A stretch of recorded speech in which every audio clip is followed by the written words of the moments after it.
শুনেছেন তো মমতা বন্দ্যোপাধ্যায় টিভিতে আমরা দেখেছি, খবর দেখেছি, মমতা বন্দ্যোপাধ্যায় দেশের মুখ্যমন্ত্রী বিলেতে গিয়ে বলছে তিনি ভারতের উন্নতিতে আশাবাদী নয়। হ্যাঁ, আমি সম্পূর্ণ ইন্টারভিউটা ওনার দেখেছি এবং ওখানকার যা অনুষ্ঠান হয়েছে সেটাও দেখেছি। আসলে মুখ্যমন্ত্রীর মাথাটা খারাপ হয়ে গেছে, কারণ উনি একটা রাজনৈতিক দলের বিরোধিতা করতে করতে দেশের বিরোধিতা বিদেশের মঞ্চে করেছেন, কোথায় বসে করছেন, কি বলছেন, সেই ধ্যান জ্ঞানটা ওনার চলে গেছে। কারণ উনি শুধুমাত্র রাজনৈতিক ক্ষমতারাই আষ্টে পিষ্টে ধরে রাখতে চান, এর বাইরে রাজ্যের উন্নতি, দেশের উন্নতি সেই নিয়ে কথাবার্তা ওনার আসেও না, উনি চিন্তাও করতে পারেন না। কারণ ওনার অভ্যেসটাই হয়ে গেছে ট্রেডমিলে অ্যানুয়াল বাজেট করা এবং ওনার ওই পেঙ্গুইনের মতো হাত পেছনে দিয়ে পেছনে হাঁটা, যার কোনো উপকারিতা আছে বলে আমার মনে হয় না। এবং এই করতে করতে উনি রাজ্যটাকে যে রসাতলে পাঠিয়েছে, এটাই মনে হয় যে আমাদের রাজ্যবাসীর এবং ভারতবর্ষের প্রতিটা মানুষের ভাবা উচিত যে আমরা রাজনৈতিক ফায়দা নিতে গিয়ে দেশদ্রোহিতা করব, দেশের বিরুদ্ধাচরণ করব, দেশের উন্নতি নিয়ে হিংসা করব, বা দেশের মানুষের কাছে বিদেশের মাটি থেকে ভুল বার্তা পৌঁছবো। এটা আমার মনে হয় সারা ভারতবর্ষের মানুষের এটার বিরোধিতা করা উচিত এবং যত বাঙালি বিদেশে ছিল যারা প্রতিবাদ করেছে তাদেরকে আমি সাধুবাদ জানাই। না, মমতা বন্দ্যোপাধ্যায় স্বপ্ন দেখতে ভুলে গেছেন নাকি? উনি কি স্বপ্ন দেখতেও পাচ্ছেন না? আমি বলছি আপনার ভালো হবে, আপনি সেই ভালোটাও শুনতে পারবেন না।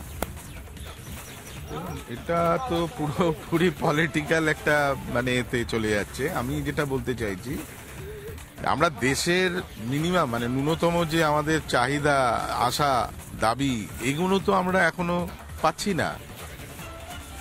যে প্রসঙ্গটা উত্থাপন, ওখানে তো অনেকগুলো প্রসঙ্গই উত্থাপন হয়েছে, আরজি করের কেসটা নিয়েও হয়েছে। তো আমরা তার বিচার এখনো পর্যন্ত লন্ডনে গিয়ে বিচার চাইতে হবে, বিলেতে গিয়ে বিচার চাইতে হবে। ওখানে যারা এটা করেছে, প্রশ্নটা রেস করেছে, ঠিকই করেছে। কারণ সারা বিশ্বব্যাপী তো এই ঘটনাটা তা আলোড়ন ফেলেছিল না, সবাই রাস্তায় নেমেছিল, শুধু ভারতবর্ষের লোক না, পৃথিবীব্যাপী এটা একটা গণ আন্দোলন হয়েছিল। কিন্তু আমরা সেই গণ আন্দোলনের যে ফলটা, প্রতিফলনটা কিন্তু আমরা এখনো রেজাল্টে পাইনি। এটাকে আবার রিওপেন করা হয়েছে, এখন আবার সুপ্রিম কোর্ট ফেরত দিয়েছে হাইকোর্টে, এখন হাইকোর্ট থেকে আবার কেসটাকে ওপেন করা হয়েছে। সবচেয়ে করুণ অবস্থা কি জানো তো, সাধারণ মানুষের। আজকে চিন্তা করুন, আমাদের রাজ্যের উনি একজন নামকরা ডাক্তার ছিলেন, আরও হয়তো বিখ্যাত হতে পারতেন।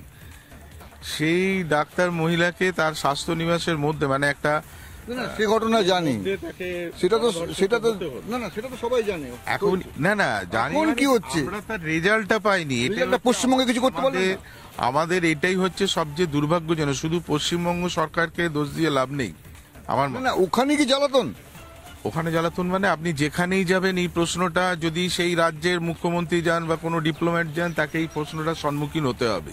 এটা ঘটনা কিন্তু। হ্যাঁ, এটা তো পরিকল্পিত জ্বালাতন, আর সেই জ্বালাতনে মমতা বন্দ্যোপাধ্যায় উল্টোপাল্টা বলবে। এইবার প্রশ্নটা হচ্ছে মমতা বন্দ্যোপাধ্যায় কি বলেছেন সেটা ওনার ব্যক্তিগত ব্যাপার, আমাদের ব্যাপার না। মুখ্যমন্ত্রী তো উনি ইন্ডিভিজুয়ালি যেটা জানাতে চাই যে ভারতবর্ষের জনগণ কি চাইছে। দেখুন, এখনো পর্যন্ত আমাদের দেশের 90% কি 80% লোক এখনো তার গড় মাইনে মনে কত 12,000 কি 13,000 টাকা, আর অর্ধেক পুঁজিবাতির হাতে 26%-এর হাতে টোটাল ক্যাপিটাল ক্ষমতাটা তারা ভোগ করছে। তো এইটা দিয়ে তো আমি একটা দেশের সার্বিক যে উন্নয়ন, বিরাটভাবে আমরা একটা জায়গায় পৌঁছে যাচ্ছি, সেটা তো ঠিক নয়। সেইটা আমাদের বিভিন্ন রকম মিডিয়া বা বিভিন্ন রকম কনসেপ্ট আছে, সেগুলোকে পরিমাপ করার জন্য। যে একটা সাধারণ মানুষের রুজি রোজগার কত, আমার পার ক্যাপিটা ইনকাম কত আমরা জানি না। একটা শিশু যদি আজকে জন্মায়, সে কত টাকার ঋণের বোঝা মাথায় নিয়ে জন্মাচ্ছে আমরা জানি না। দুটো গভর্নমেন্টই করছে কি, তারা লোনের পর লোন করে যাচ্ছে, কিন্তু তার যে ইন্টারেস্টটা, এইটা চাপছে কিন্তু সাধারণ মানুষের ওপর, এবং তারই আমাদের খেসারত দিতে হচ্ছে। তা বলে ঘরের কথা পরের কাছে কি বলবেন? সেটা তো দেখুন, উনি যেটা বলেছেন, আমি আবার বলছি, উনি যেটা বলেছেন, উনি মুখ্যমন্ত্রী হিসেবে গেছেন, ওনার কাছে মনে হয়েছে এটা আমার পক্ষে একটা অপমানজনক ব্যাপার। ওনাকে ভারতের উন্নতি অপমানজনক, ভারতের উন্নতি ব্যাপারে আমি বলছি না, কিন্তু আমি ভারতের উন্নতি ব্যাপারে ওই কথাটাই বললাম যে এর একটা নির্দিষ্ট পরিকাঠামো আছে, পরিমাপ, একটা প্রণালী আছে, যেটার মাধ্যম দিয়ে আপনি বলতে পারেন যে হ্যাঁ, আমরা যে দেশের মধ্যে আজকে বৃহত্তম উন্নতর দেশ, বা আগামী 6 বছরে আমরা প্রথম। কিন্তু সেটা তো সাধারণ মানুষের কজন জানে। কজন জানে আপনি বলুন না? আমাদের তো 70-80% লোক তো খেটে খাওয়া মানুষ, শ্রমজীবী মানুষ।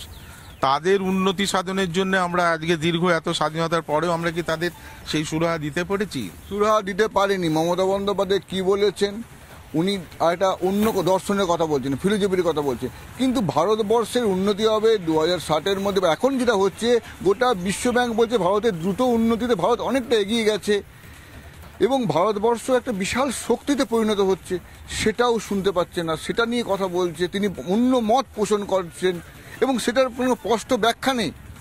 এটা কি ব্যাপার? নো কমেন্ট, আমি কিছু বলতে পারবো না। আপনারা কোনো স্পষ্ট ব্যাখ্যা নেই? যেটা বলছেন উনি ভুলই বলেছেন। তো ভুল গিয়ে বাইরে গিয়ে বলবে? ওনার এটা মানে এটাই ওনার অভ্যাস হয়ে গেছে, তাই তো আর কি বলবো। মানে পরের দেশে গিয়ে আমাদের দেশে নেই বলবে? সেটা বলছে দেখে তো এত কথাবার্তি হচ্ছে না, যদি না বলতে কথা হতো না। উনি বলে ফেলে। হিংসা থেকে বলছে, নরেন্দ্র মোদীকে হিংসা করে। আমি কারোর পার্টিকুলার নাম বলছি না, কারোর হিংসা না, ওনার নিজেরও একটু উনি পার্টিকুলার উনি বুঝতে পারছে কি বলেছে, লাস্টে উনি ইউটিলাইজ করতে পারছে কি কেন বলেছে। বাস, থ্যাংক ইউ। চেপে চেপে আছেন, চেপে চুপে কথা বলছে তো। এত চেপে চেপে কথা বলছে কেন মানুষ? না, আপনার প্রশ্নটা কি?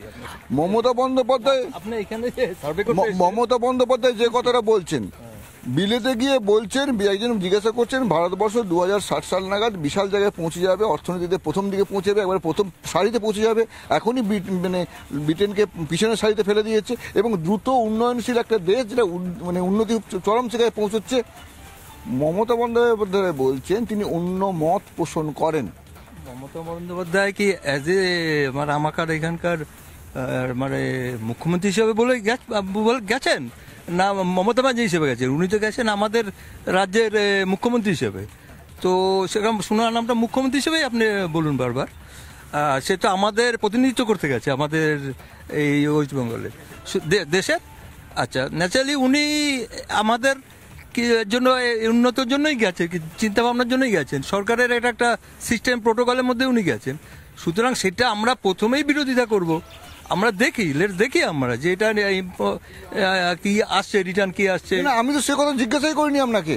মুখ্যমন্ত্রী মমতা বন্দ্যোপাধ্যায় যখন তাকে প্রশ্ন করা হয় যে ভারতবর্ষের উন্নতির চরম শিখরে পৌঁছচ্ছে, তখন তিনি বলছেন তিনি অন্য মত পোষণ করেন এবং তার কোনো স্পষ্ট ব্যাখ্যা নেই। ইন্ডিভিজুয়াল ওনার ব্যাপার আছে। ইন্ডিভিজুয়াল আপনি বলেন, একটু আগে বলেন মুখ্যমন্ত্রীর কথা, উনি মুখ্যমন্ত্রী। উনি তো নিজে বলেছে যে সেটা, কিন্তু এটাতে আমাদের ভাবমূর্তিটা কতটা নষ্ট হচ্ছে, ইম্প্যাক্টটা কতটা পড়ছে, সেটা আমার ভবিষ্যতে দেখতে হবে, রেজাল্টটা কি আসে। ঠিক আছে না? তো আমরা কি চাইবো দিনের শেষে, কি চাইবো যে আমাদের দুটো সরকার দেশ, আমাদের সেন্ট্রাল ওয়েস্টবেঙ্গল মিলে আমাদের রাষ্ট্রটা একটু সুষ্ঠুভাবে চলুক, যাতে আম জনতা। এটা আপনি ভালো কথা বলছেন, দেশের ভালো চাচ্ছেন আপনি। সবাই চাইবে, সবাই চাইবে। আপনি বাইরে গিয়ে বলবেন যে আমার দেশ খারাপ আছে? আচ্ছা দেখুন, উনার নিজস্ব ব্যাপার, উনি কি বলেছেন না বলেছেন, উনি তাহলে উত্তর দেবেন ভবিষ্যতে, সেজন্য আপনারা ওয়েট করুন। আমরা ওয়েট করবো। কত ওয়েট করবো? আমি একটাই কথাই শুধু বলবো, আমি তো বাঙালি, বাঙালি হিসাবে আমার এই পরশুদিনের যে ঘটনাটা লন্ডনে বসে ঘটেছে, সেটা লজ্জার দিন। কারণ কি, আমার ওপিনিয়ন যদি আপনি জিজ্ঞেস করে, ব্রিটিশদের 200 বছরের রাজত্বে আমরা ছিলাম, উনি ওখানে গিয়ে ব্রিটিশদের প্রশংসা করছেন আর ওনার মধ্যে ইন্টিগ্রেশনের অভাব দেখা যাচ্ছে। যখন ভারতবর্ষের প্রশংসার ব্যাপারটা আসছে, তখন ইন্টিগ্রেশন এর অভাব দেখা যাচ্ছে। এইটা বাঙালি হিসাবে আমার কাছে খুব লজ্জার দিন।